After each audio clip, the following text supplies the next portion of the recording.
God, because I have the ability to change it.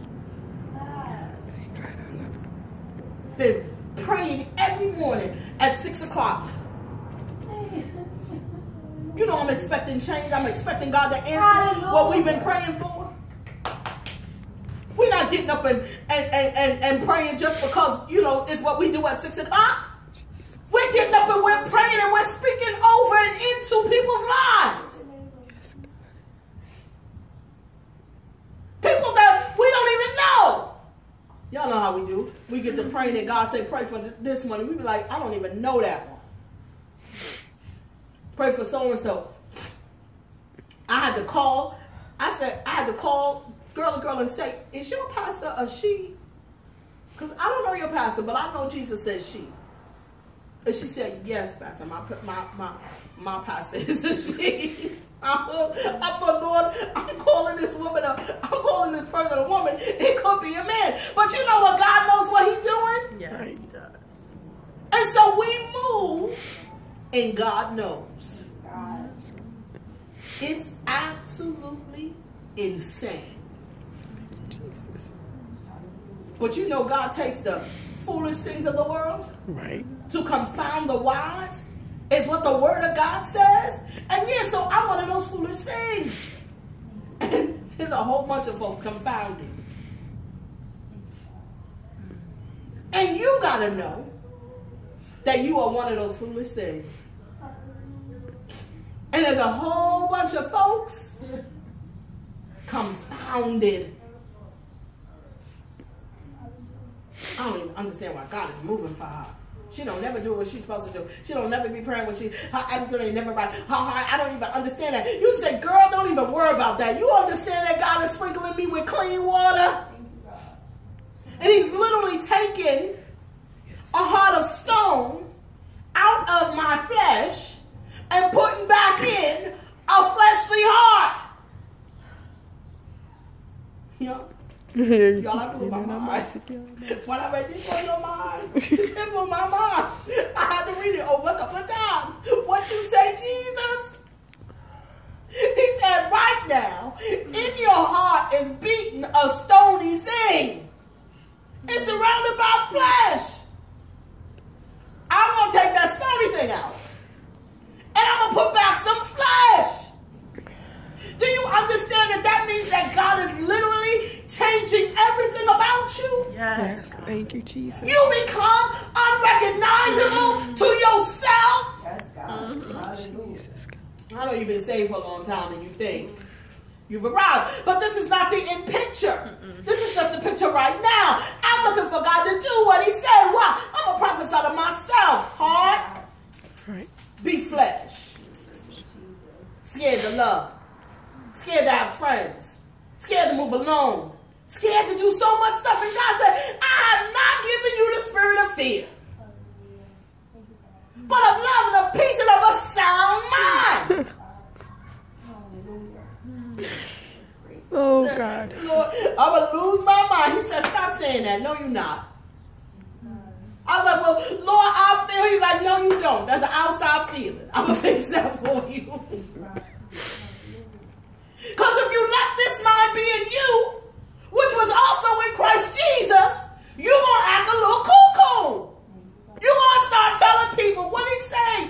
What did Jesus say that was so cuckoo? He said, you're going to have to eat of my flesh. What you say? And drink of my blood. That sounded very paganistic to the people that he told it to the point where they say, oh, yeah. It's a hard saying. Who can hear it? You say, God said we gonna be. God said I'm gonna be. And the people saying, is she crazy? Yes. I'm cuckoo for Cocoa Puffs. Because I believe what God said. I believe it.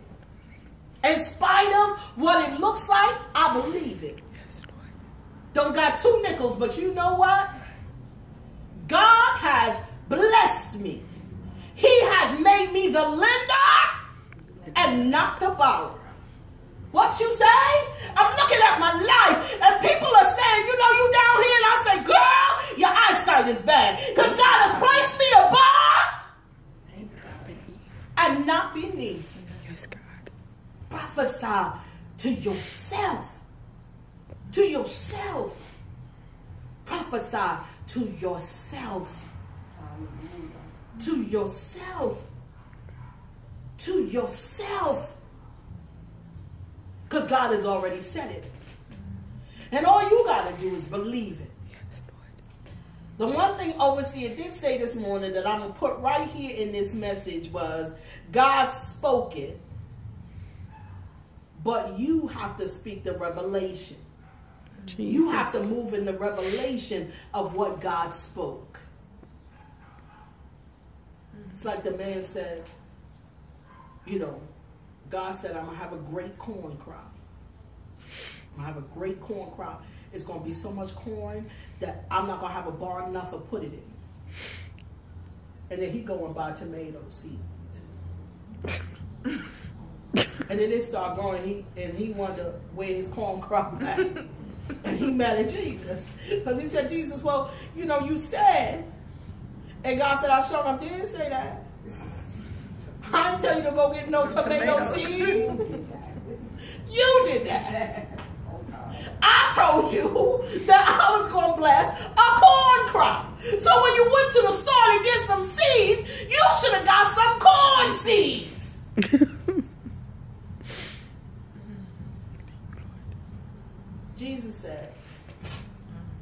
Jesus said that today, when I leave out the house and go left, there's going to be a lady down there that I need to speak to.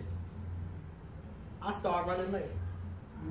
I leave out the house and go right, because right is shorter to where I think I got to go. Meanwhile, there's a lady on the corner up the left and waiting for me to get there. And then I say, Jesus, I thought you said there was going to be a lady on the corner waiting to speak to me. I mean, ain't no lady here. He said, I told you to go left. You went right. We got to start getting this thing to the letter of the word. And stop making excuses when we don't do what God say the way he said do it. Because God must have known when he told me to go outside to 153rd Street that it was going to be snowing. And he could not have wanted me to be in the snow. Girl, you don't know Jesus made the snow? So when he said go out tomorrow morning to 153rd Street, he meant for you to go out tomorrow morning to 153rd Street in the middle of the snow? There's a story, amen, that goes around on Facebook. I'm going to tell it and be done because I'm not supposed to be preaching today.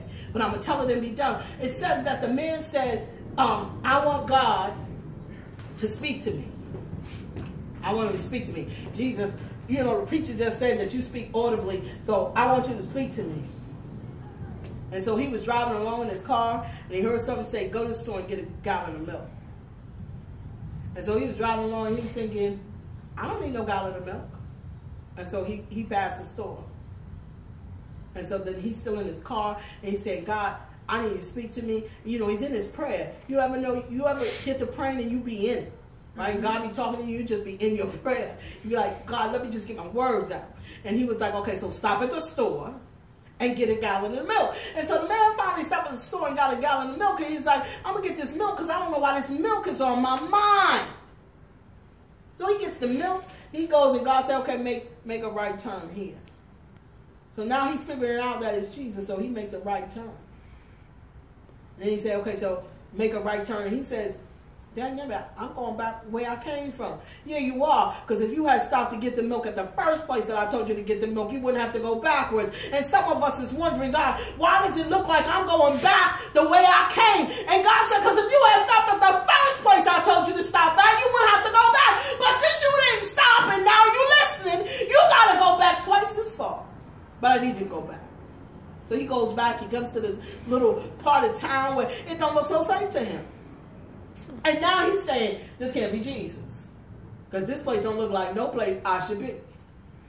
How many times does God tell you something and you say, this can't be Jesus?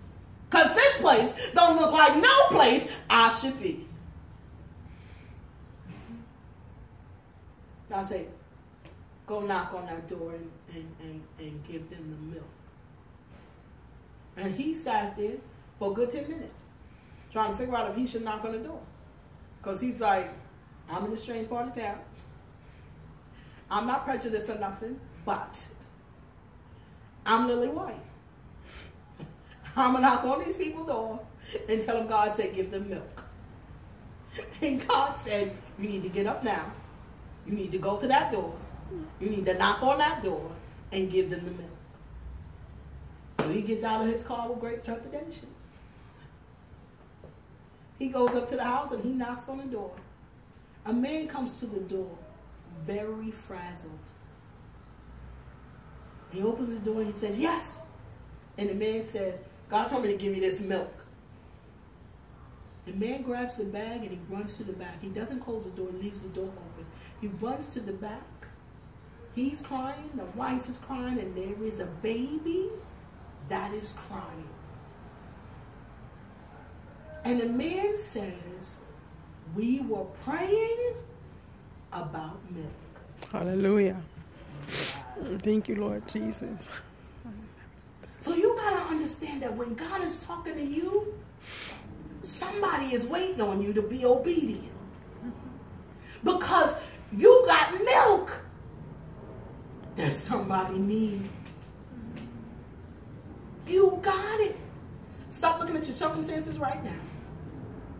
I'm thinking, God said, you're going to take girl down to Maryland. I said, Lord, yeah, I don't think so, because, I'm trying to find a job and I don't put my little applications in.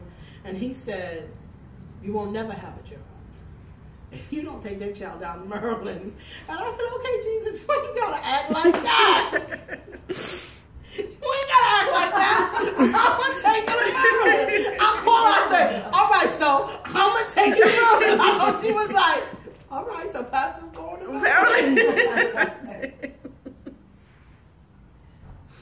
And I was like, all right, Lord. He said, now call your sister and tell her you coming.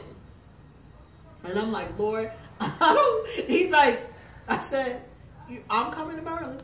There's a funeral. I need to be there. Oh, so y'all staying at my house? That was easy, and yes. But I'm believing that we got milk for somebody.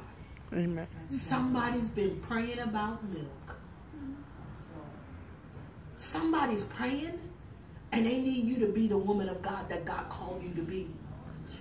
Needs you to be the man of God that he called you to be. You, because he called you to be something. And so don't worry about what people got to say about you. Don't worry about what you think you can't do, and understand that God knows you and he has chosen a job that only you can do. And so you heard my testimony. You ask God for what you want. You talk to Jesus, right?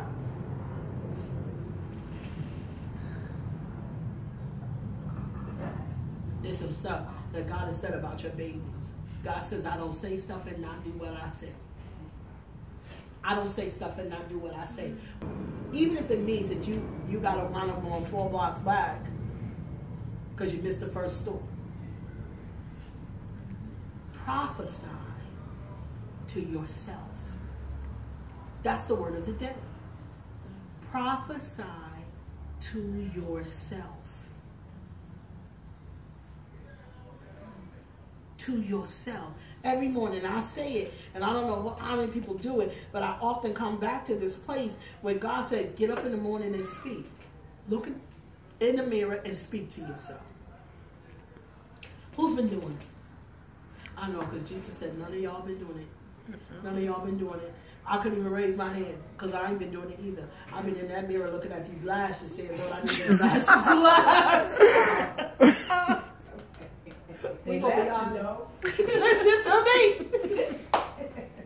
Right here, God, I know they look a little, spaced out, but I need you to let them laugh. Be honest. And Jesus said, that's not what I tell you to be in that mirror doing. Prophesy to yourself every morning. Today is a good day. I have the answers I need on my job. I have the answers that I need to pray for people. I have the answers for my schoolwork. My brain is working right. My brain is working better than the average brain. You know I'm using 25% of my stuff. God said I'm the head and not the tail. God said, I'm a lender and not a borrower. He has placed me above and not beneath. God spoke some stuff about me, and I'm looking forward to what God said. I don't know about you, but I'm looking for the thing that God said to be.